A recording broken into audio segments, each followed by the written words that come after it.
Picture this: a small wooden boat, tossed around like a toy in the middle of a raging sea. The disciples, experienced fishermen, are fighting against waves that tower over them like liquid mountains. The wind howls, their hearts race, and they're starting to wonder if they'll make it through the night.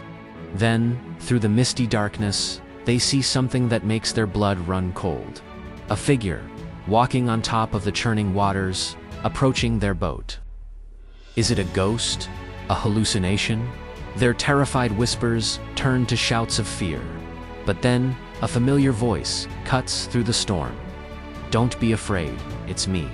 It's Jesus, doing the impossible, strolling across the water as casually as you'd walk through a park. The disciples can't believe their eyes. But Peter, oh Peter, always the bold one, calls out, "Lord, if it's really you, tell me to come to you on the water." Jesus simply says, "Come." And here's where it gets really interesting. Peter, probably questioning his own sanity, swings his legs over the boat's edge. Can you imagine that moment? The other disciples watching, jaws dropped, as their friend takes that first impossible step. For a few magical moments, Peter is actually walking on water. He's doing it.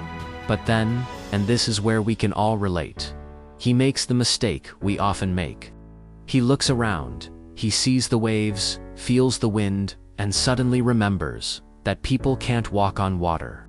Fear creeps in, and he starts to sink. "Lord, save me," he cries out.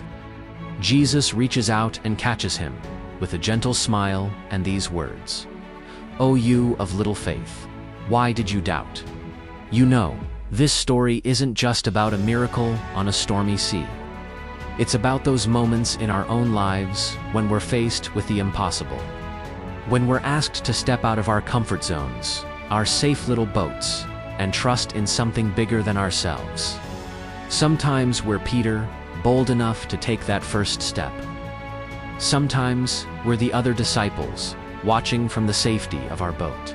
And sometimes we're sinking, forgetting to keep our focus on what matters most. But here's the beautiful thing. Just like Jesus was there to catch Peter, we're never really alone in our moments of doubt. Whether it's faith, dreams, or challenges that seem as impossible as walking on water. Sometimes, the biggest miracle is finding the courage to take that first step. The storm that night eventually calmed, but the story?